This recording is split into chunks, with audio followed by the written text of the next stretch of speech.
originally I wrote it as animation, then as a film, but when it became a film, I thought I wanted to make a, let's say, not also this word commercial really means very little in the world of cinema, but let's say I wanted to make a film that was accessible enough for a large audience to kind of enter this world.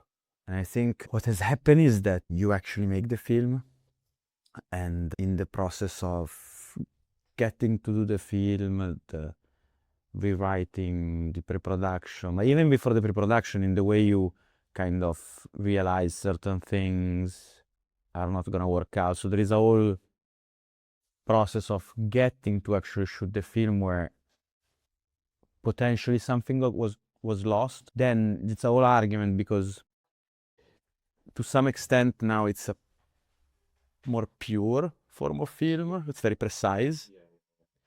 But I do understand that some of my intention were also to make a film that maybe could have a sort of a larger reach without kind of a cult status, just a generic larger reach.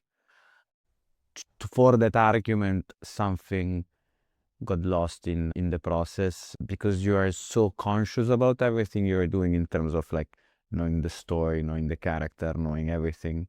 And you have moments throughout preparing the film, shooting the film, and cutting the film where which is, it's difficult. You have to make decision to understand whether something that is in the film or in the script you can make the film without, and there is a fine line where that helps the film, and then it starts to make it a little bit too, in a way, cryptic, let's say, to what was my idea, because there's no right or wrong. It's just, I always make kind of this example where if there's a spectrum of like, on one end there's Tarkovsky that take mainstream cinema, but on one way there's Tarkovsky, and another one there's, I don't know, Christopher Nolan. There's a point where you as a filmmaker eventually, or for a specific film, where you kind of think of in the middle of how explicit a project can be about talking about a certain topic, and I kind of still know and think where I would like my cinema to be, in that sort of where it's the same place that has been, of the great directors such as, with the more recent one like Glazer, or maybe Kubrick in the past, or Soderbergh. There's something where the film has the ability to get everyone in, but at the same time to hold some secrets. And so that was my intention. And I think part of it I managed to, at least to my own judgment. Some other things, rightly so, first film, the thing that could have been better or tuned better. But see, I was thinking of when we were talking earlier about, could you just throw the film out there? Yes. I was thinking of like people like, I don't know if you're familiar with the work of John Smith. Yes, whose films have this, not very well, but I mean, I know.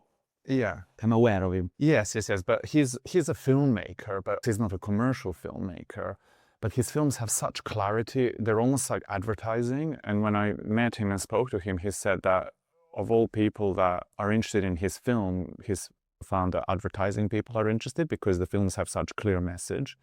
And then his films you can find on YouTube. And when I asked him, are you okay with that? He said, oh yeah, I'm okay with that. He's still quite well regarded. So he makes all his films himself, and he has no teams. And so I guess you as a filmmaker can create a space for yourself where your film can be mass digestible.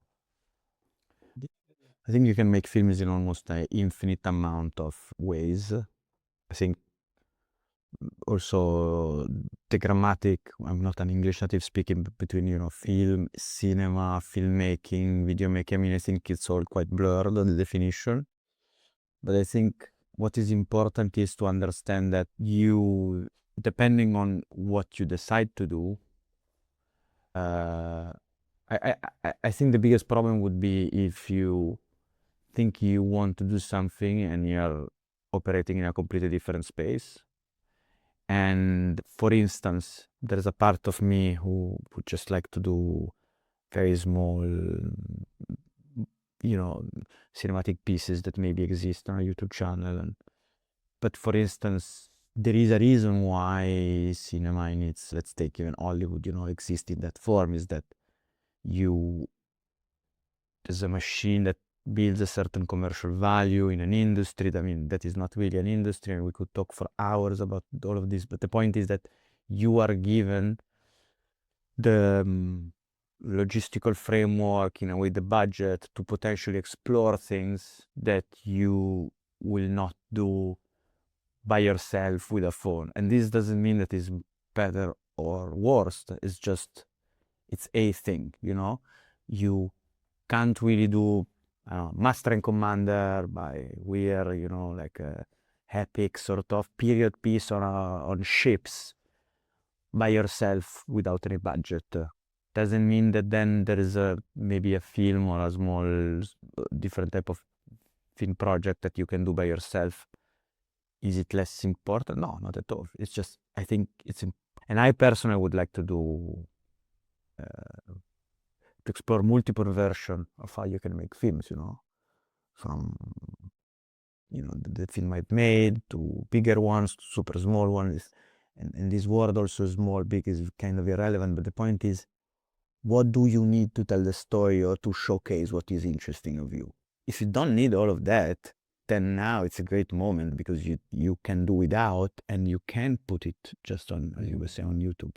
I think it's interesting because we discuss how, obviously, to be in a position to do it, to be entrusted budgets and platform, and of course these big filmmakers, they come from a certain lineage of industry, or they come from industry, like you can trace their journeys, but you find yourself in a slightly different position. I wonder whether then you need to almost trick your way into it, whether there's a way to do things in a way that no one else has done before, or to get to a point where you will be entrusted some budget or narrative, but that maybe that happens in a kind of unconventional way. Or I agree with you, and I will be very specific on this. When I was a teenager and I wanted to make films, because I only cared, and then when I was here in London studying, and I was starting to write the stories I wanted to write, and also the processing and how I wanted to make them.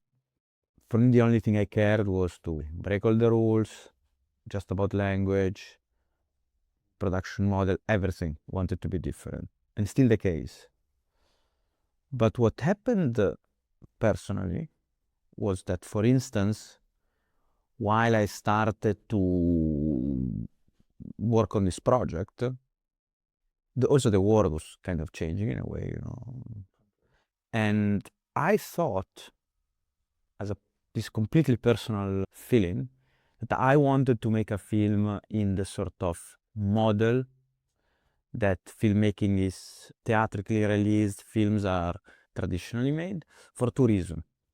One is because I wanted to compete, if you want, with my own imagination on the same ground of the ones that has been explored by all of the other filmmakers that I've admired through all my life. I wanted to understand how does it feels to be in that position, with 50, 40, 30, 60, 70 people crew on set on the first day, and, having to decide what to do, like how this machine operates. And so I wanted to try to make my film deliberately within the same rules of engagement. It was a very, very deliberate action. And then I think, of course, sometimes you regret this choice, because you know that certain things of your film will be, in a way, worst.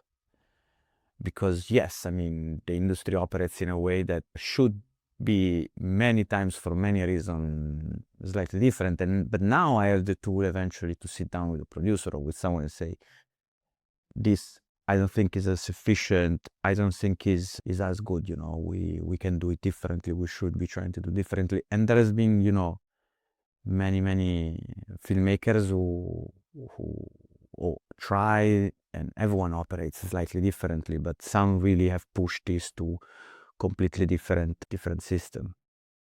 And yeah, I think this is so for me was very, at least as a personal opinion, was very conscious. I wanted to get that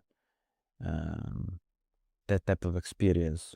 Yeah, which in itself is interesting because I think the experience is not, obviously not the same as it would have been 10, 20, 30 years ago, right? But not that different. I Not that would different. say no, probably not that different. Which is also in a way the problem that I'm kind of looking at it, is that So you recognize certain parameters. yes, completely. You can see the industries. I keep on calling it an industry. It's not really an industry, but you can see how films are made. And again, I have a very, very extremely limited experience, but yes, I mean, it's also really about time. How do you compress, you know, a certain budget into a certain given amount of shooting days, and how much prep you do is really, really, you're working around the clock.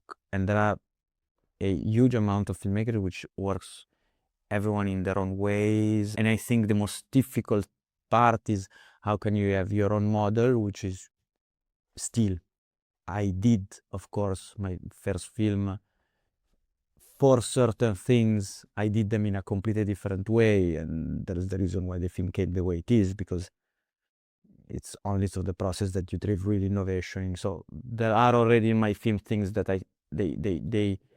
they seed off, you know, having a completely different approach. And I think in the future I would want to do that even more. And there's many filmmakers who have completely, you know, different methodologies.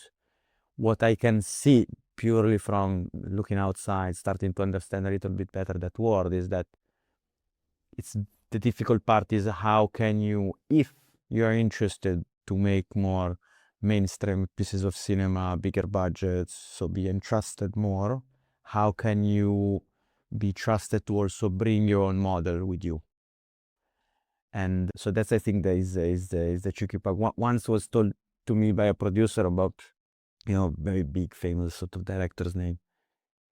He was making this example by saying kind of, it's relatively easy to make a small film the way you want. There's only a handful of guys who can make a very, very big film still the way they want, you know. And I think what you said before, there are ways in which you can start from a completely different model and then being trusted by the industry itself. And I think each story is different. I think one thing that is I mean, I guess the constraints are always really important. You know, there's a really great interview of Lars von Trier talking about Tarkovsky and saying how his films that were made in the Soviet Union were so much better than the films that were made in Italy. And how the chains were actually kind of producing, are actually formative and productive force in a weird way. As well as, like in history of film, you would say that also Hitchcock, while he was constrained with the studio system in his early films, he had to kind of make a fear a little bit more instrumentalized, let's say. Whereas in his later films, they almost became pornographic frenzies, very over the top, and that's Hitchcock without the studio system. So yeah, this idea of constraint actually being a formative force. For me, was incredibly useful on this project. Right, I came to do this film in a very peculiar way, even for me, because I started writing script when I was very young. Then I went into a completely different career. Then I wanted to make films, but there was a period in between where I thought, oh, maybe I'm actually not gonna try to make live action films, but first maybe I can write for like an animation. So there was this collective process with few other friends to write what then became AGON. And at that time I met Mubi by pure chance, and it was a much, much smaller company. It was like 2017. So we started to look into making this project as an animation. And so it was only afterwards then the film became a live action film, and Mubi grew. And so kind of I was stopping to do what I was doing before professionally. So it was kind of a moment where a lot of things happened at the same time. And in this process, a lot of constraint came. First of all, because I wrote a story about the Olympics for an animation. So not even the constraint of like, oh, the budget is like this more, like just a major, like the whole fundamental idea was broken from the beginning when we moved it into live action. But I think that really gave me the strength to then look for people to work with, such as Michael Rock, which we talked at the AA, to investigate what is this thing that we are really trying to make a film about, sport, Olympics. And I think we got a version of an essence of it. And I think that constraint process was very, for me, was definitely extremely useful, and I like it, and also I like to solve problems. Yeah, I guess one might not see the economy of space, let's say, which is present in the film. Yeah. The way the Olympics are created with basically with Marko Rock, with graphic design, and there is an economic kind of aspect to it. I mean, it's economic. It's an economized space. Yeah. You show how little do you need to show. Yeah. Yeah, how little do you need to show to create a sense of this like major event? That's something that I read. Absolutely. But I wonder whether the audiences also have that, and that it creates a kind of eeriness. I don't know if you ever thought about that, because there is a sense of emptiness, which creates a very interesting space. So I think all of this kind of, it's something I'm proud of for a multiple reason. First of all, there's a fine line. So you needs to feel deliberate. It needs to feel, like very essential, an economy of space, as you were saying. But doesn't need to look, if you want, like cheap, let's say, And that threshold can be a very delicate moment. And so there's something that for us has been a problem commercially for the film. Even, when I say commercially, not about the audience, I mean like the value of the project when it's getting sold or to distributors, all of this. Is that some people think some people think it's a documentary, which Giulio has sort of, if I look it aside as the overall project, I see it as a problem. But then as an artist, I'm very proud of it because it couldn't be more distant to it. It's like the storylines, they go into completely kind of very peculiar, marginal, hyper-fictional territories where, the set design is completely, has no reference to it. The Olympics have a name without the rings. There's scenes that make absolutely, they're almost to the point of being science fiction rather than, or I could say a hyper version of fiction. So I'm like, I was so obsessed with the idea of I need to make sure, out of respect of my previous career as an athlete and for all of the athletes out there, not to look like that it wasn't like really about sport in a way, and the body and the feeling. That I think there was so much work from every department, every point of view, to give this sense of credibility that almost like we exaggerated, and there's people who think it's a documentary, but then you ask them questions like, so, like, doesn't make sense.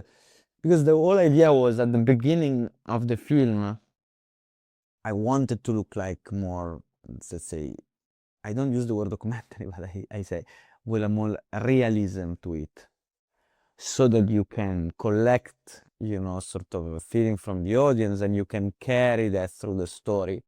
And scenes after scene after scene, the film becomes more, let's say, abstract or fictional, almost onirical at times. And in this, I must say, I think I've succeeded well, because there's people that they get to the end and they still think they're watching a documentary, and they ask me questions after, a screening. And so, to some extent, I'm very proud of it, because it means we succeeded in the idea itself of blur this line between fictional reality, but at the same time, it has created some issue nowadays. It's interesting because I think it's what also, I think the question that also emerges is what part of it did you want to achieve and what part of it did you just happen, Yeah. you know? Because this clearly, the way you explain it, it sounds like it just happened. A lot of it, But very, it a lot. wasn't. A part of it, yes. And I guess what's really interesting as a young filmmaker, you're realizing the consequence of the things that you do. So now you know what next time, Yeah. what will create a feeling of documentary. Yeah. And maybe, but then what becomes really interesting is to think about, well, what do I need to do? You almost need to make it less real to make it more like a story. In a Yeah, then we story way. enter exactly into a Isn't that whole so territory of interesting? Yeah. perception, Yeah. of our perception about video content changes. So I think a tricky point for me going into the next film, whatever, I mean, I know what I'm writing, but I mean, whatever is the kind of aspect I want to touch is that what I would like to try to do is to have all of the learnings of this experience, but not carry them as example for the next one, because if you start to work in that way, I think I would do a mistake. So it needs to be very free, you know, to explore itself, the film. And I think what you said is true in the sense that before, about the fact that some of it was controlled, some of it was not controlled. But in general, when we were on set with the script, and I started to realize that after only like 2 or 3 days of shooting, that the film I wanted to do, in the sense that the film was written on paper, I don't think I could have done it. So instead of trying to fight that, I started to lean towards what I knew I could do well with the given framework. And even there was a moment where we broke shooting, interrupted production for Christmas holiday because we shot in winter. That was like so important, because there was a lot of very important scene right after Christmas, and I managed to kill what I was doing and lean into what I thought would give a stronger identity to the film for the weeks to come.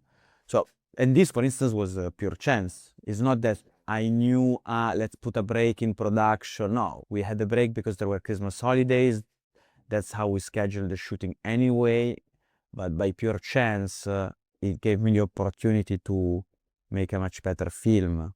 And so, yeah, then life, you know, and coincidences of making things, and sometimes you can't. But I think it's sometimes, I mean, the way I've often described my film is that it literally, there is a point at which the film just becomes what it has to be. It almost starts to have its own consciousness or its own shape. Did you feel that? I did. Yeah. I did. Because I think what you're saying now, it kind of... Yeah. I think it does. I felt like you were doing, like when you're a shepherd, so you're moving, giving direction, but then there's the film is almost like, I don't know how you call all of the ships together, how it's called in English. Anyway, the herd. Yeah. It's almost like if the film is a herd, and the herd has its own life. And it's informed by these boundaries. Yeah, you move it, but it's almost like it continues to grow by itself, because of course they change something in editing, then affect something else, and only by constantly pushing this process you realize that there's something, you know, that pops up and it becomes super beautiful. For instance, in the post-production of the film is where I really lean towards what I was saying before about trying to do things very differently in the way we were operating, the way we did VFX, the way we even just, you know, scheduled the work. So, and sometimes I ask myself, like, going back to your question, which I think about almost on a weekly basis, like how much, if I could, I would change that idea that I set for myself, that I wanted to make this film in a very sort of, not traditional, but let's say respectful of sort of the industry rules. What if the project was completely off the chart in terms of language and just breaking all the boundaries. And I still think that I like this idea of trying to work as a parasite where you respect certain rules of engagement, but you try to steer it or to play it slightly into different direction rather than going completely off the chart. And do you think you learned something about simplicity? I wonder, because I guess the way you talked about the film Yes. in years Yes. before you made it, I always thought this would be such a good PhD. It's a big. I still think it's the strongest thing of the film is that it's a very strong theoretical piece. Yes, even too much. That's the problem. Well, exactly. I think it has a method. Yeah. It has subjects, and it puts these three narratives in relation to one another, and it talks about sport in a very aspect. You take almost like a layer, and then you work with that kind of the regulatory stuff is so fascinating. Yeah. When you talked about it, I thought, well, this would be such a good PhD, and has that academic component. And I guess the way I started this remark is to ask you something about simplicity, and do you maybe think maybe things need to be a lot more basic, or actually you would embrace that kind of complex thing again? Big question. I personally think, so I'll try to answer this question also making a reference to the film. I think there was a moment where the script of the film animation then became a live action film, a bigger live action film, then became, I think, a film of the right size, and then the script got shelved off a little too much. So there was a moment where I still think that the script was very, very solid at a narrative, entertainment level, and also at a theoretical, as a theoretical piece. So I think I got, due to certain circumstances that we're not going to go into the details, we were really almost there into have what I did. So strong theoretical piece, a narrative fictional films that respected certain rules of things I cared about, this relationship with reality. And even, that layer of entertainment.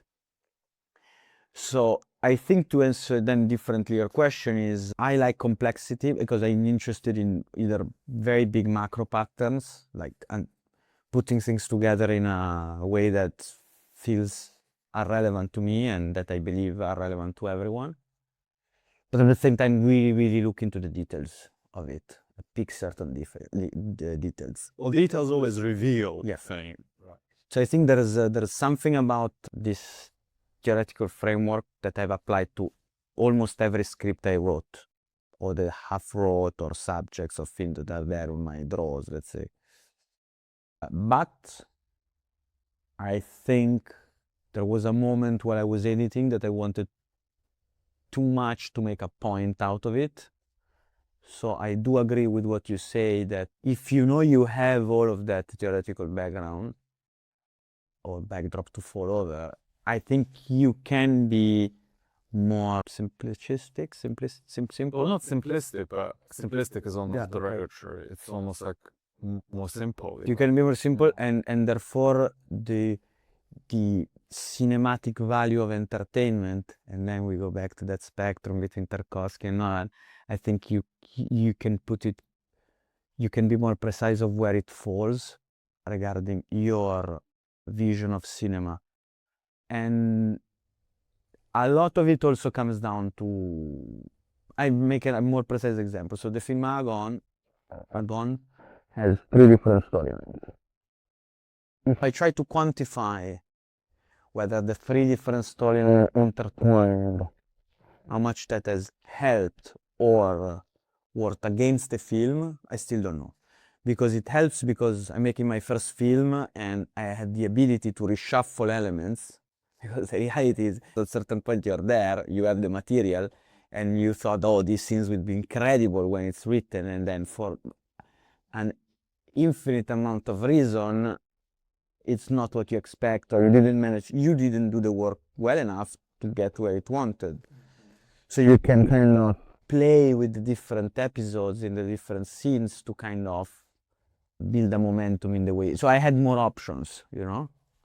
I had more options to play. At the same time, what is working against you is that because the theoretical framework of the film it's very simple, but it requires a certain amount of attention to understand in details. You have only, let's say, characterized storylines. You can have an audience that is more attached to that storylines, and then it's through the storyline in a more unconscious way perceives all of that theoretical work that is behind the film. So in a way the answer is I don't know, but I can tell you that I've thought about it. And in a way it's strange because this is funny. All of the stories I wrote that maybe one day will end up becoming films, they are all very simple narrative arc. Yeah. This was almost like is the only one that it became a 3 storylines. It's not something. It's not like a model that I looked into. Like I wanted to do this. It's kind of happened in a way, and it happened. I know why it happened because it was an animation, and so when we started writing as an animation, it was this idea of making an epic out of the Olympics. But then the animation was not there. Then you're not doing an epic anymore, and then you shrink it back down. And then you need to economize it. Yes. Yeah. So I think this gave a lot of value to the film, but potentially it has also created some issue. I don't know how it could be differently, but No, it's a really interesting idea because you think some of those big have the capacity to grip the audience. They're actually the simplest narratives, and they're also the narratives that are extracted from. It's like so many people can see them. So now I think films that are really amazing films are the ones which have layers, right? Where there is a kind of layer of superficial layer. Like, you know, American Beauty or some of the Iñárritu's films that have a kind of superficial layer, but also have that depth and, you know, wow, time is being fully, we're seeing a different kind of time or even a different kind of, some films are making a comment on film as a medium. So yeah, I think it's really interesting to think about that, I guess that superficial layer, because that's the layer where actually everyone will be able to understand it. And it's such an interesting thing to think about, whether is this something that you can even engineer, or it's just something that, you know, it's a mastery of connecting things in a way that... That layer is incredibly important in culture in general. Absolutely. Whether you're an architect, a fashion designer, and yes, I think it's where I really want to focus next. So in a way, I'm absolutely agreeing with what you're saying. But the layering is as much as important. And I think there are 2 reasons, there are multiple reasons. An example of also how do you get that first layer really solid. One is casting. One is casting because the idea of cinema star is kind of engraved in a way in our psychology, consciously or unconsciously. So it really helps to build that relationship between the audience and the film that then you can bring into different worlds. And then I think that it also depends on the content in regards to how much the world of the movie inhabits is explored.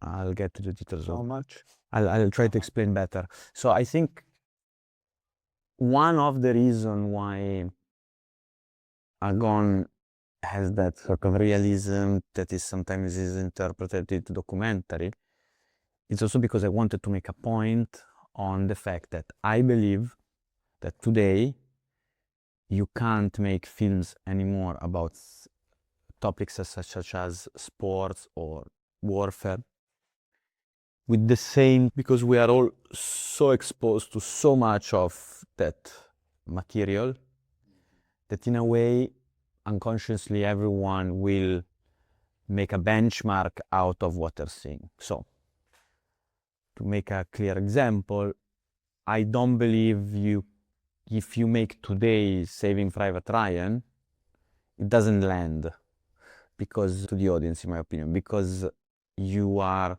so exposed to so much war in some through pieces of content, online television. Everyone knows exactly what's the shape of a missile hitting a building, like the way a shape of a bomb. All of this is so clear that I think you have only to, and in a way sport, I believe, shares a similar space, all of the vlogging, all of the personal sort of profile of athletes, cameras being in locker rooms. So I think that you can make any film you want, but your relationship between realism needs to be a very, very clear one. You can't just throw it out there.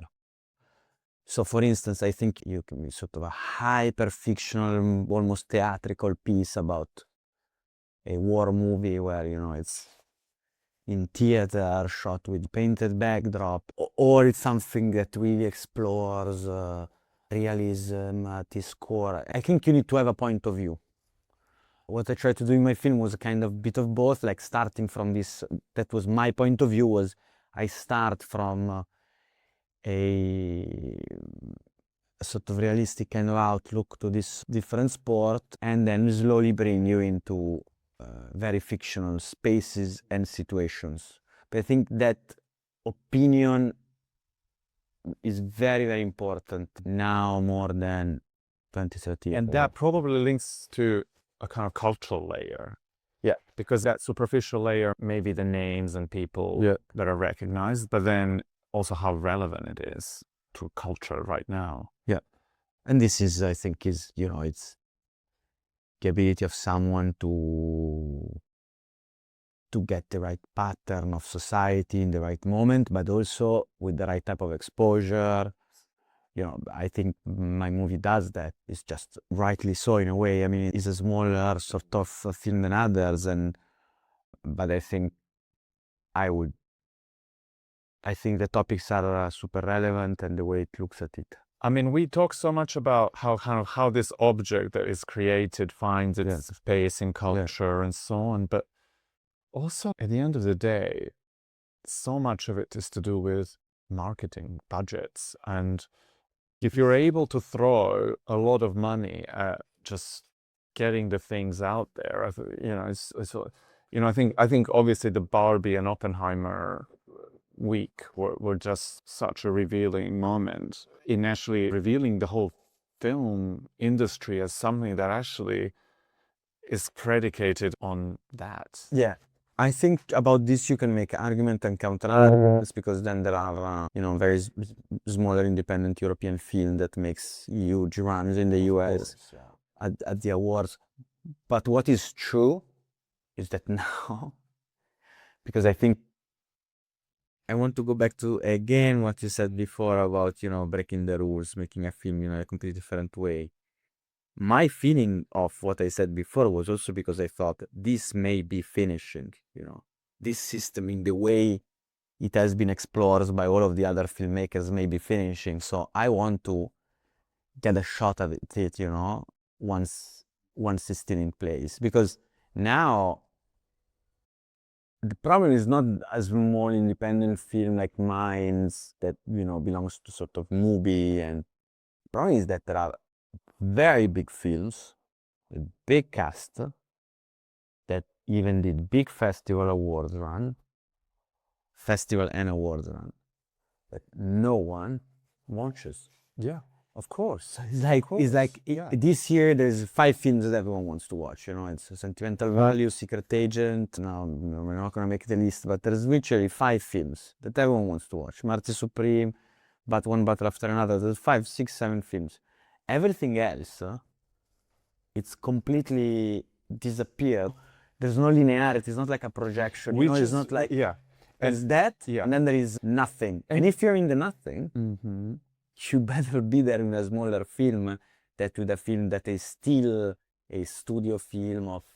But also, you're better off than do a PhD in film, you know, because then people might come to your film as a piece of evidence or as a piece of real kind of processed understanding of the world. Yeah, at least it has something to say. Yeah, I mean, I found this, I don't know if you saw, on Instagram, No. but it's a brilliant little clip of Kanye West shouting at Jacques Herzog of Herzog and Milan saying, "I am Picasso." Okay. I think it's just been circulated so much between architects, and it's like, you have a client who comes and tells you, "I am Picasso, the greatest artist that has ever lived." And of course I was like, where is this from?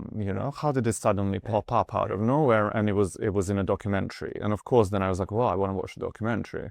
And I went and found it and bought it for like £3. But I was like, there's something interesting in this.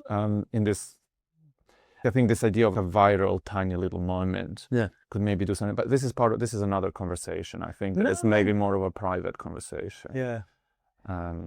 But if you want to know the topic of marketing, then of course, just outside of what I said before, there's still the topic that first in the US, they invest almost a 1-to-1 budget on marketing and on the film itself. So it's very big budget. 90% of the films that are made within the traditional framework of cinema making in Europe, the films goes to a festival, then it gets sold to a distributor through a sales agent, and even just to get the distribution, which is gonna be very, very small for most films, that's the ultimate kind of what most films can aspire to. The American system is very different, but the American system has also been much more open now to directors from Europe or films that have been produced in Europe. There are some projects that rely on not the movie stars, which in a way is a good word, but on celebrity, which in my opinion is a problem. Of course, I mean, I couldn't be more distant to that word. I don't even have, social media, and I'm appalled, by for me it's horrible, all of that. The fact that ideas themselves, they don't have much value anymore. I think for me the problem is you can make all of the films you want, and I will not, anyone is entitled to give it a shot, at filmmaking in any form. But I'm bothered when there's no ideas, it's like you're just making a film and there's nothing there. They're completely empty. There's a very big amount of films that are produced every year, both sides of the ocean or in Asia, everywhere in the world, that there's no, and sometimes they're very beautifully crafted. But this is interesting because I think this goes back to actually film the education of a filmmaker. If you go and talk to people that teach and like filmmaking courses, they'll tell you, I think we have time. No? Yeah, we have time. If you go and talk to people that teach in filmmaking courses, they'll tell you that you have this eager bunch of people, but they don't really know what to say. And actually this takes me to a kind of fundamental point that actually as a filmmaker you need to, and also what you were saying earlier, you need to know what you want to say. You need to have a message that you're trying to actually put across. And that's actually where the great filmmakers usually have interesting upbringing and interesting kind of references. And this is why I've sent you the Guillermo del Toro's. I was like, how fascinating childhood and life story. But where does your love for film come from? When did you realize, oh, I love it? I think I always like since super young, always loved film. I think there was a precise moment where I thought, oh, that's something I want to do, which is, to me, still to this day, is two completely different feelings. Even when I look at a film, there are films that I looked at them as, I enjoy this film, or I think this film is very important, I want to rewatch it, or and there's multiple angles to which you can approach this. But then there is a category by itself of films of the past, or eventually, very rarely, but sometimes still now, something goes out that I think, okay, that's a film I would like to give a shot into, the sense that it touches ideas, speaks about things in a way that I can relate to. And that to me happened with Italian political cinema of the 70s, mostly. So before, when I was like 13, I think, I understood the role of the director, 13, 14. Like, I remember watching a film and for the first time thinking, oh, this is not the film with Leonardo DiCaprio, is the film of... So I understood the idea of the figure of the author behind the camera.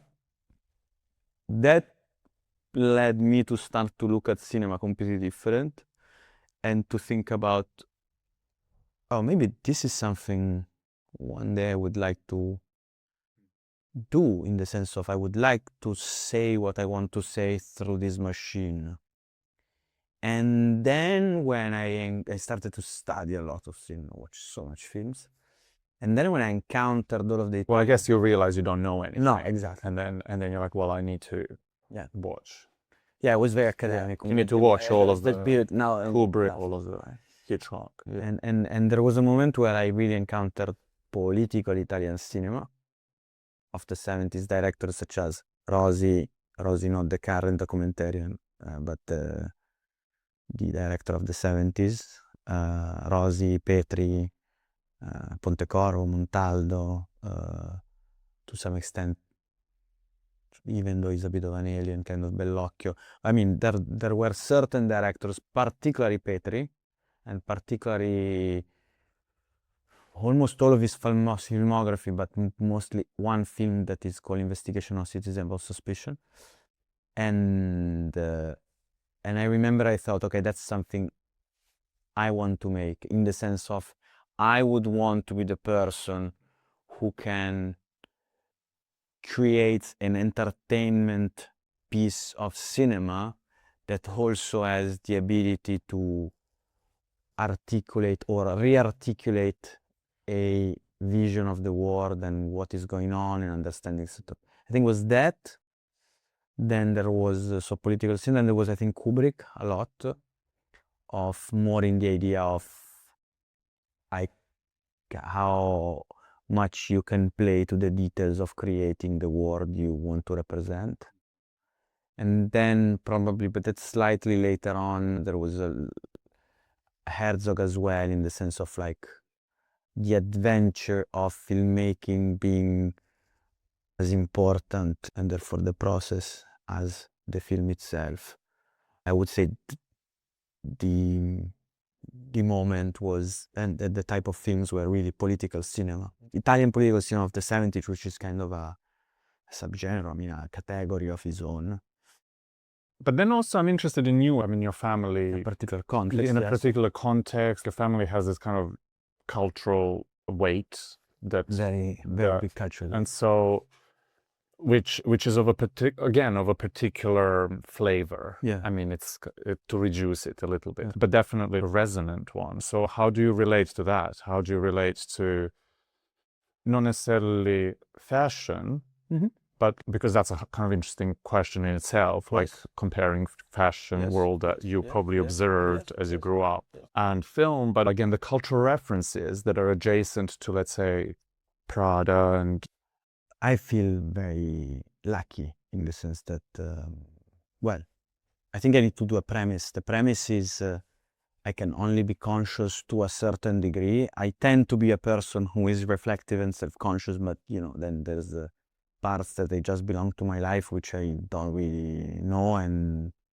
maybe I haven't even processed in a way. But as far as I know, apart of being born in a very lucky context, even just for the economics of it, I think I had the opportunity and I was exposed to a way to look at things that is still with me, I think, to this day. Whether I inherited that or whether I chose to continue on that path, I don't know, you know, this is for others to tell me eventually. But I can definitely trace certain point of views and this relationship between topic about the mainstream or the entertainment side of cinema and instead the theoretical framework behind all of that model. I think really clearly comes from my family, in particular from my mother and all of the other person I had the opportunity to meet as family friends, architects, director, artist. So it was a very culture-rich environment. But I also I was always very independent.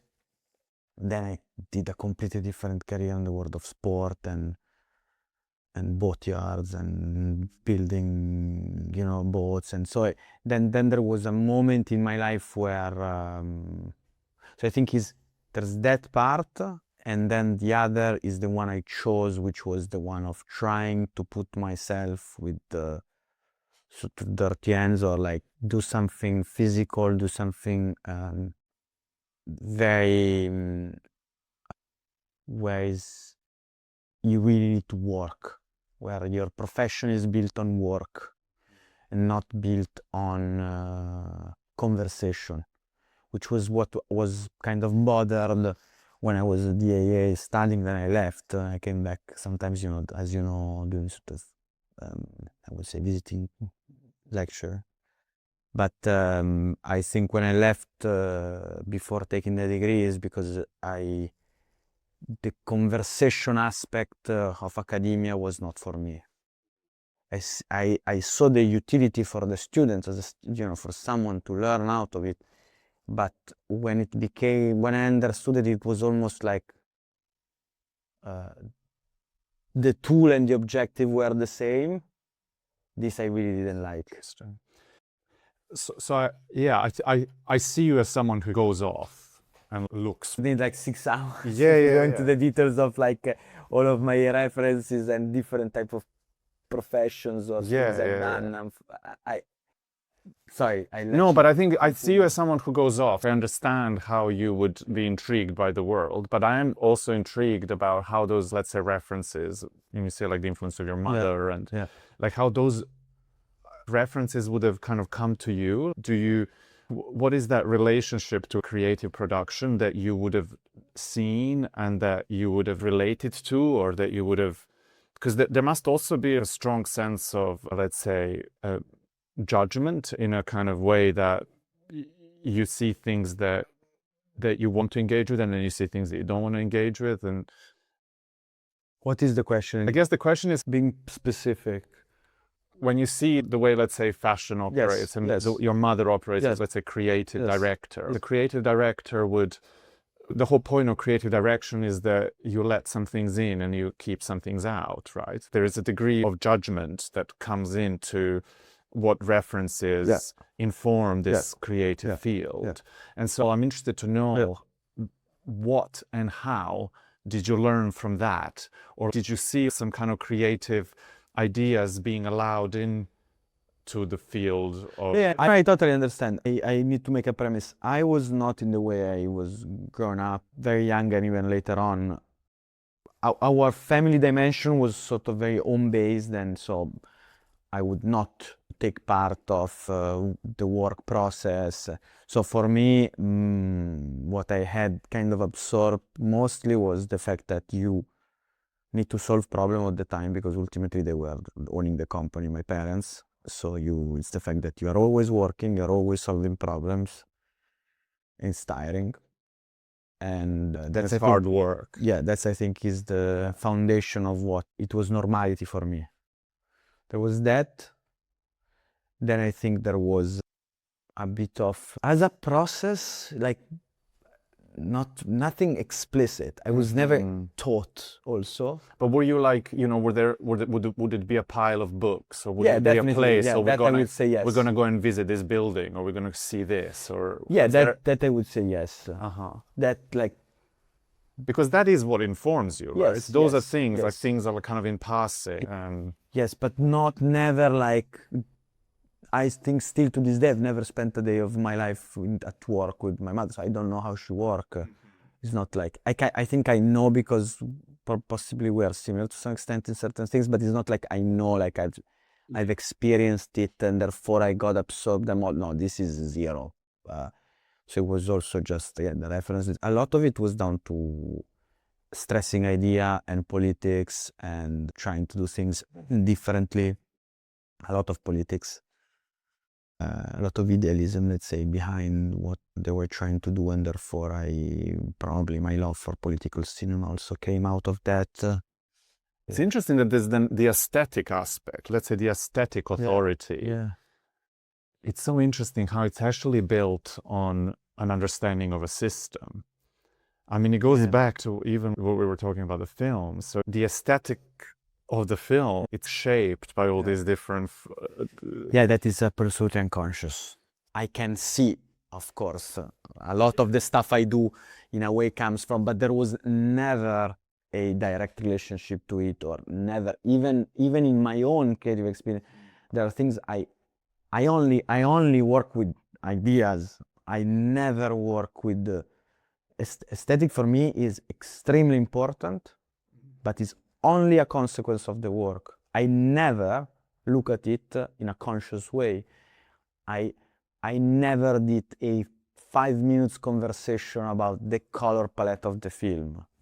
Turns out that there is works one, but it's always a consequence of the work, and just trusting my own way of looking at it. I have absolute trust in myself, so that I'm very lucky, because what I do is I just do the work, and I know what comes out of it on the other side of the door is gonna work out. I never put that into discussion. I never put it into doubt. I remember actually production designer in my film, like one of the very first time we met, when she put on the table like something about colors or stuff, and I was like, I didn't even understood the question. I was like, no, I just, we'll just do it. It will be good, because it will work out. I let my unconscious process do the work, and I know it's gonna work. I work on the ideas. I work on the topics. I work on the relationships. I work on the character. I work on what is important and what I'm trying to tell. But I'm never that conscious about, if now there's a scene in a factory, I know I will have a certain type of color palette or a certain type of mechanics, and then after she's gonna be in the room alone, and I know that happens. I know that is there, but I don't think about it before. I mean, I feel like... I just let it happen. Yeah. But I think that's how good art is made anyway. I mean, I always feel like bad stuff is the stuff that it's trying to be something, right? Yeah, too contrived, yes. Well, it's trying to be something. Yeah. I think you need to trust yourself. If you don't trust yourself as an artist. And that's why something that feels comfortable is something that it is, right? It is not trying to assume a shade. Yeah. And no, it's true. But it's the same as realism and fiction, conscious and unconscious decision, like all of these diptychs in a way. I'm super fascinated and interested about sort of the blur lines of them, how much something is, meal on purpose, how much something you let that unfolds by itself, how much, and I can be, I am a very sort of process-driven person, control freak, all of that kind of, some of these assumptions that are often category, but in a way, what also to answer your question about my family upbringing, to understand what is important and what ultimately doesn't matter, which I'm not here discussing or saying that I managed to. It's for others to judge my work and the film I made. But I know that that thing is very important. It is not, in my opinion, it is not true that everything has the same level of importance in episode art, a film, a fashion show, a company, a building. And that I think is something I've learned in my family, rather than the creative process. Is more that to understand that Hierarchy, some kind of hierarchy. You need to let go, because in the bigger picture or in the longer run or in some parameters that are relevant to what you are doing, in a company could be in a longer run, in a building could be in the sense of a bigger picture, and this doesn't mean big versus small. Sometimes small is far more important than big. If we talk about architecture in a building, you can make, the best theoretical plan work and, plan or building the way you want, the most lot of, diagram-based architecture. But then if I go to the toilet in the museum and the handle is horrible, my perception will be informed by that event. What about investment? I think investment. I feel investment, and I've felt this for a long time. Like finance or? Well, I yeah, don't every do that. form of investment. Okay. Have you been thinking? No, I don't do that. I don't do any No, of. but I don't mean like stock exchange, which probably today would be not a bad a bad time to enter the stock market. But I mean investment, but including that, investment on any level, because actually I feel like something that architects don't really understand is that you need to invest in things. Like a conversation we had before we started recording is that you make a film that's going to sit in a certain framework, and it may not be seen by millions of people, but that is a form of investment. Having an object, a piece of work sitting there is actually an investment into a potential next. Absolutely. And something that architects, I feel, don't understand is how much you need to, I think that it's not taught, right? It's not taught that you invest time, energy, effort, and it will only pay off later, or it will only materialize later. And of course it sounds so basic because I think we understand that you have to invest. But I guess anyway, very important. I wonder. Please, Yeah. go ahead. No, but I guess wonder something in relation to when you think of any big company. Everything is about investment. You're investing in a person. You're investing in an idea, a future. It's all about future. Yeah, there is a strategical element to how you operate, to what you do. For instance, what you said about the film, there is a strategy to it. You make your own strategy, then life works by itself, and certain things you wish happen, a lot of other things don't happen. The whole film is about three young girls that, what is that feeling of not being able to do what you want? So, but it is absolutely true that there is a bit of like, it's a calling card in a way. I think this is expression in English, like it's a film that I've made that I know allows me to then sit at a table and discuss how to make some other films I really want to make that are even far more complicated. And maybe if you did a film about the relationship of two persons in a kitchen, you, in a way, for the type of films I want to make, it would kind of almost work against you, because then you need to build a trust, like that you can deliver. And I was very lucky that Mubi, the Match Factory, did trust, and lots of other, sort of producers, investors trusted me with delivering the film. But it was a bet, because it's quite strange at times. It's different, to use a better word. Now, I was, to give an example, I was talking to the team at the Match Factory, that are the sales agent of the film and also co-producer in a way, because they are within Mubi. And one of the person who now I have one of the best relationship, actually both of them that are in that part of the company, are the two that kind of had the more doubt about me being able to deliver it, particularly one of the two, and was like, can you do it? Can you pull this off? That was his first film.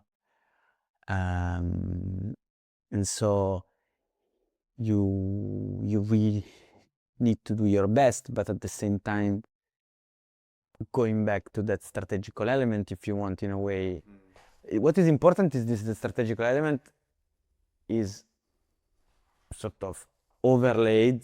It mirrors your intention as an artist. Exactly. So there were moments when, I thought this is the best version of the film I can do.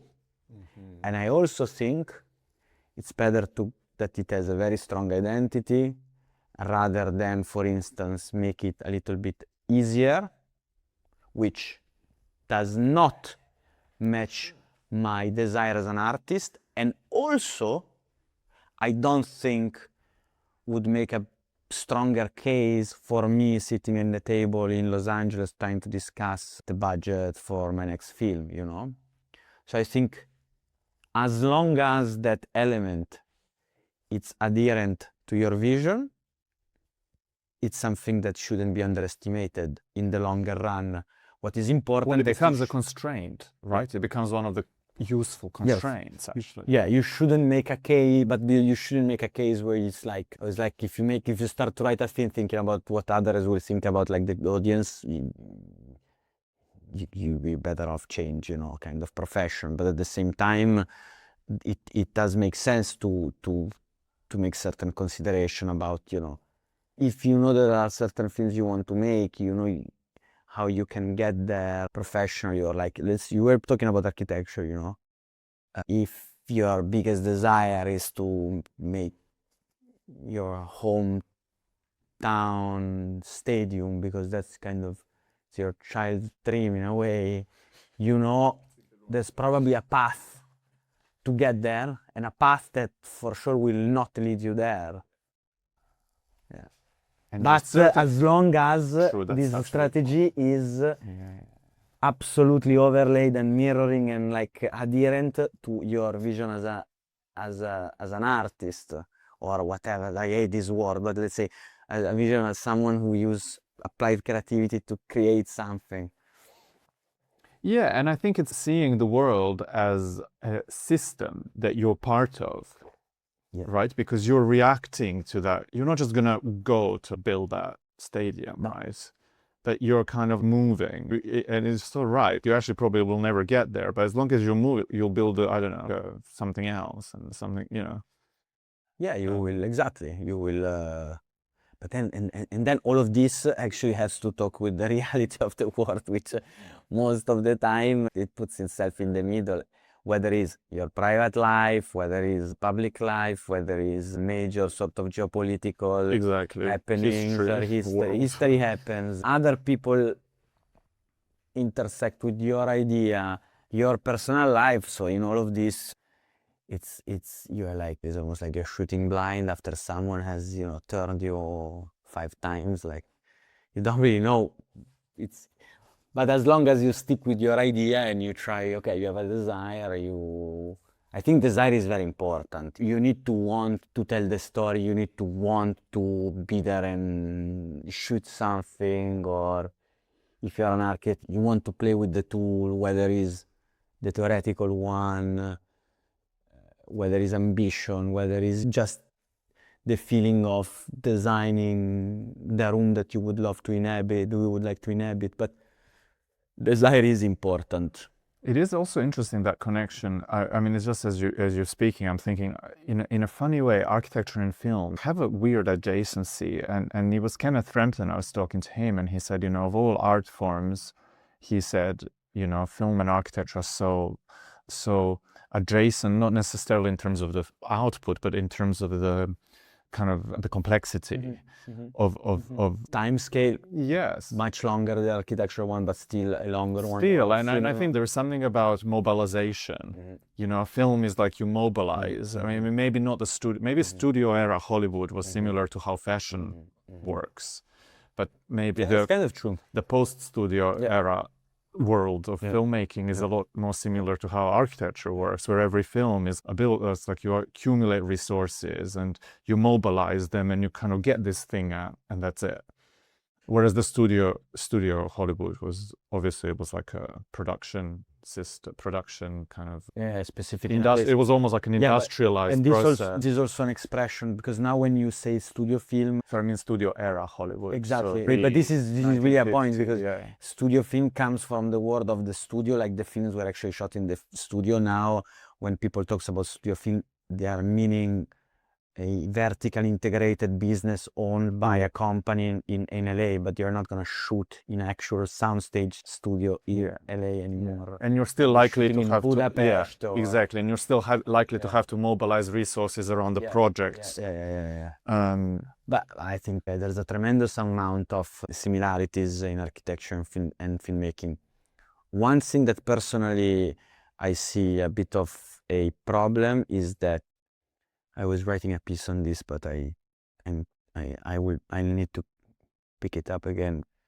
A few years ago, I wrote a piece on fashion touching on different topics, among which the fact that it's an industry where, whether it's because of a sense of shame or guilt or stigma, people who work there at a high level, they are, very competent, very informed, very, very strong cultural background, whether it's music and cinema and architecture and design, they kind of know it all, They're very much politics, And I think in architecture is fairly similar, someone who is working, in an architectural firm or at university or a tutor or someone like yourself, he will be strongly aware of what's going on in music, what's going on in politics, what's going on in, all of the fields, in cinema, in this. Strangely enough, I don't want to also say, mention names, let's say, but I think in cinema you have the impression that because it's the art that puts all of this together, should be very open to get to know all of these different words. But in reality, I think it's so contrived and so built on itself that, to put it in very simple terms, very high professionals in the cinema industry, whether there are producers or directors or head of departments. Some, of course, not everyone, but some you would expect that more in tune to what goes on in the world, in all of the other arts and all of the other fields, and they're not really that aware. Almost like this incredible variety of topics that you have to touch in cinema, they're only touched within the knowledge that is already inside of cinema. By department that maybe there is no centralized intelligence that understands the full complexity of culture. Yes, like a production designer, if you take, I don't know, 200 production designers that works on big films all over the world, you would give for granted that they have a know-how on design, on architecture to a very high degree. I suspect that's not going to be the case when you meet some of these. No, I think you're being very generous, but I think one is Stanley Kubrick, who you go to his archive and have you been? I've been. I mean, it's amazing. That is a kind of this beautiful intelligence of someone who really holds so much together, and you just see it in that material, and the fact that there is no other Stanley Kubrick in this world. And all of the other figures around the director as well, like this I think is what, when you find someone who's very valid as a collaborator for making a film, it's very important that you kind of, and again, I talked as if I have who knows what experience, I only made a film. Of course. But I tend to, and of course I talk to people and I try to learn quickly. Important collaborators are very important because in my case it's also about finding people that are aware of the references, do understand what we're trying to do, and most of the way I talk about things for a film is not related to cinema. So this is another thing, like even with Tom Whitley, who did the score, which became a very good friend, and hopefully we'll work again in the future. I don't listen much to music, but so I wasn't talking to him, about music. I was really talking to him about, a certain aspect of an idea, and then this ability to translate. Or with Mauro Chiarello, which was the director of photography, another person that I had a fantastic relationship. Sometimes we would make direct references to film, but sometimes we would make references to a architectural space in the way it behaves and informs your way of passing through it, or about a advertisement campaign in the world of fashion, or so there are references that are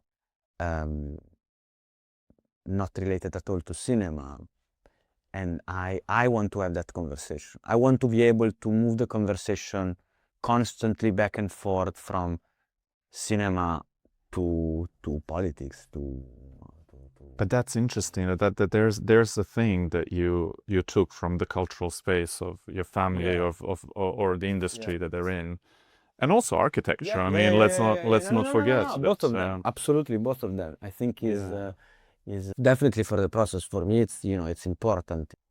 And also, I'm a very kind of very passionate about the history. This is something I'm starting to learn of myself. That when I develop, a story of subject or a scene within a script that I'm writing, for me the relationship of that to everything that has happened before it, or a soft speculation on what will happen in the future, is very important to me. If I have a thought about something, I try to always reference it to what I think it will be in 5 years, 3 years, and where does it come from? How old is its history? Of maybe we're talking, a prop in a film, or a conversation, or a dialogue, or it's about constantly checking in a way with future cases and historical cases related to what I want to talk about. And I like it in the sense that it's, for me, is vital. I really enjoy doing that. Are you using No. Chad? No. And then, again, It's so good for that. There's no ideology behind it. I think he's Doing it in a way that I'm asking my agents to behave. I don't. It's so But often is to. We talked about this. Yeah, for my little experience to this day is there's no ideology, and also maybe my opinion will change in the future. But it's like it's still too much of like a dumb assistant, and also for me it's too complacent. It is, and it's mirroring you. Yeah. It's not. Yeah, I don't like that. I know, but I think what is interesting is crafting a prompt that gives it all the parameters, and then suddenly within this weird parameters, you'll find out something interesting. What I enjoy is the question-based sort of way to approach a search engine that I like, and the summary you can give out of it, even though I put everything in doubt because I'm a skeptical person. Yeah. And you also you try to trick it into. I always, that's my I have a certain benchmark questions that I know they will always get them wrong, and my guys and that's very basic questions, they always get them wrong, so I'm like, it's not for me. But I know, of course. But anyway, I think what is interesting though, you're speaking of this cross-referentiality and cross-checking and projecting into the future. And there's an algorithmic quality in what you're talking about. Yeah, maybe, I don't know. Yeah, I can see they follow your point, but it's just I feel very